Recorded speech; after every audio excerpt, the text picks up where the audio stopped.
আপনাদের কয়েকটি তথ্য দিতে চাই, সেটা হলো আমাদের বিজ্ঞ চিফ প্রসিকিউটর মহোদয় এর আগেও বলেছেন, আমরা বলছি যে আমরা প্রসিকিউশন টিম এবং তদন্ত সংস্থা আমরা দিন রাত কাজ করছি জুলাই গণঅভ্যুত্থানে সংগঠিত অপরাধের বিচার করার জন্য, এবং আমরা আশা করছি যে এই মাসের ভেতরে আমরা কয়েকটি তদন্ত প্রতিবেদন সমাপ্ত করে চিফ প্রসিকিউটর মহোদয়ের দপ্তরে তদন্ত সংস্থা জমা দিতে পারবেন বলে আমরা আশা করছি। আপনারা জেনে থাকবেন যে এই ট্রাইব্যুনাল 5 আগস্ট গণঅভ্যুত্থানের পরে পুনর্গঠিত হওয়ার পর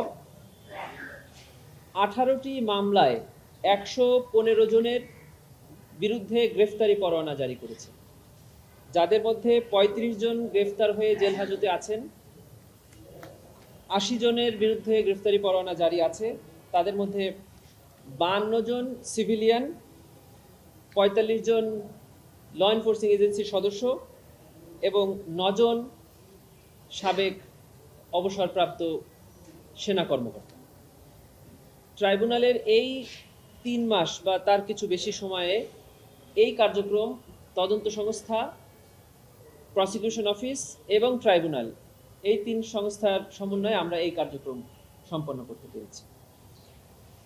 আজকে যে কয়েকটি ম্যাটার ছিল আমার ফ্রেন্ড বলেছেন, তার মধ্যে মিরপুরের ঘটনায় 2 জনের বিরুদ্ধে গ্রেফতারি পরোয়ানা জারি করা হয়েছে। উত্তরার ঘটনায় 3 জনের বিরুদ্ধে গ্রেফতারি পরোয়ানা জারি করা হয়েছে এবং রামপুরায় আপনারা জেনে থাকবেন চন্দ্র সরকার, যাকে ইতিমধ্যে গ্রেফতার করে ট্রাইব্যুনালে হাজির করা হয়েছিল, ওই ঘটনায় আমরা আরও 2 জনের সম্পৃক্ততা পেয়েছি, যাদের বিরুদ্ধে ট্রাইব্যুনালে গ্রেফতারি পরোয়ানার আবেদন করেছিলাম। ট্রাইব্যুনাল মঞ্জুর করে এই গ্রেফতারি পরোয়ানাগুলো জারি করেছে। আপনাদের প্রথম দিকে যে আপনারা বলছেন যে তদন্ত এই মাসের মধ্যে 2-3টে দিতে পারবেন, সেই ক্ষেত্রে আপনারা প্রায়োরিটি কোনটাকে দিচ্ছেন? আপনারা তো শুরু থেকে বলে আসছেন যে শেখ হাসিনার বিচারটা হচ্ছে আপনাদের সবচেয়ে বড় প্রায়োরিটি, তো আপনারা কি সেগুলোই আগে করছেন নাকি কোনগুলো আপনারা প্রায়োরিটি দিয়ে তদন্ত করছেন? না, প্রায়োরিটির ক্ষেত্রে ঘটনাস্থল বা ব্যক্তি আমাদের কাছে মুখ্য বিষয় নয়। প্রায়োরিটির ক্ষেত্রে মুখ্য বিষয় হলো ঘটনার নৃশংসতা, গ্র্যাভিটি অফ দি অফেন্স। আমরা গ্র্যাভিটি অফ দি অফেন্সকে আমরা প্রাধান্য দিয়ে তদন্ত করছি এবং যে সকল অপরাধের গভীরতা অনেক বেশি, আমরা সে সকল অপরাধের তদন্ত প্রতিবেদনই আগে জমা দেওয়ার জন্য প্রস্তুত করছি। আচ্ছা, গতকালকে পুলিশের সিনিয়র 5 জনকে গ্রেফতার করা হয়েছে, বাগেরহাটের এসপি, ডিআইজি আছে 5 জন। তো তাদের বিরুদ্ধে ট্রাইব্যুনালে কোনো মামলা আছে কিনা? 4 জন আমরা প্রথমে জেনেছি, পরে আরো একজন কনফার্ম হওয়া গেল। যাই হোক, তাদের বিরুদ্ধে কোনো ওয়ারেন্ট আগের ইস্যু আছে কিনা, না হলে আপনারা খুব দ্রুত ওয়ারেন্ট চাইবেন কিনা, কি সিদ্ধান্ত?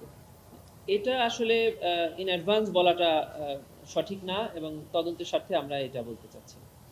এটা আপনারা জানতে পারবেন শীঘ্রই। আচ্ছা, তদন্ত প্রতিবেদন তো বাকি সম্ভাবনা এই মাসে। জি, তো প্রক্রিয়া আরো ফর্মাল চার্জেস তদন্ত প্রতিবেদন জমা দিবেন তদন্ত সংস্থা to the chief prosecutor. Chief prosecutor এই তদন্ত প্রতিবেদনকে ফর্মাল চার্জ আকারে ট্রাইব্যুনালে জমা দিবেন। আগে আমাদের কাছে তদন্ত প্রতিবেদন আসুক, সেখান থেকে আমরা স্ক্রুটিনি করে তারপরে ফর্মাল চার্জ রেডি করব। এই তদন্ত প্রতিবেদনটা হাতে না আসলে আমরা বুঝতে পারছি না যে কত সময় লাগে।